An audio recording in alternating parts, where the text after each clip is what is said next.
Bugun men uchun o'zgacha kun.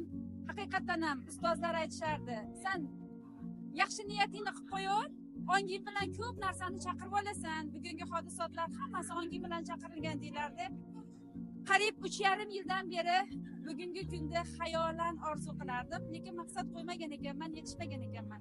3,5 yil deganda bugun Oybarchin Abidovani darslarida bo'lish baxtiga muyassar bo'ldim. Yuzma-yuz turib darslarini oldim.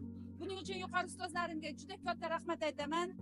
Ustozimiz Oybarchin Abidovaga juda ham chiroyli muvaffaqiyat tilayman. Faqat O'zbekiston emas, butun dunyoga manfaati tegadigan psixologlardan bo'lsin.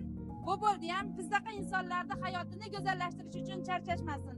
Sog' bo'linglar. Barchinoy Obidova psixologimiz, sevimli psixologimiz kelib ma'lumot berishdi. Qo'qon jamoasidan 15 ta liderlarim bilan, shogirdlarim bilan kelib dars oldik. Rahmat, bilgi bergan bilimlaridan Alloh rozi bo'lsin. Biz juda ham ko'p narsa oldik. O'ylaymizki, bir oydan keyin juda katta yuksalish bo'ladi. Mana bugun Oybarchin Obidovani Farg'onaga bo'lgan tashrifi biz uchun juda ham katta bo'ldi. Nimaga? Bugungi olgan treningda olganlarimiz psixologiyani hayotimizda ham, faoliyatimizda ham, biznesda ham juda ham muhimligini tushunib yetdim. Farg'onada bo'lib o'tgan Oybarchin psixologimizni bugungi trening darsidan hayotiy va g'anu faoliyatimizni rivojlanishimiz uchun juda ham katta, o'zimiz uchun motivatsion darslar oldik. Alloh rozi bo'lsin, ikki dunyo saodatiga erishsinlar. Hammamiz shu faoliyatda o'nib o'sishga loyiqmiz. Oybarchin Abidovani treninglaridan juda ham ko'p xulosalar chiqardik, bilimlar oldik.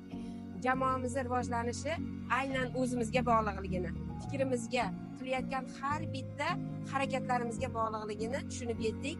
Juda ham zo'r bilim oldik. Inshaalloh bu bilimlarni amaliyotda qo'llab, natijalarimiz bilan yana Oybarchin Abidovani treninglarda qatnashamiz. Bugungi trening menga nima berdi?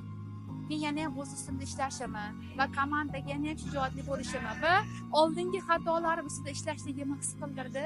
Xudo xohlasa bu insonni darsi yana qayta ko'rishamiz. Inshaalloh daromadlarni nafaqat o'zimniki, shogirdlarnikini 10 baravar oshiramiz inshaalloh. Boringlarga shukr, rahmat. Inshaalloh bu yerdagi bilimlar mening miyamga eng zo'r investitsiya bo'ldi. Allohga shukr.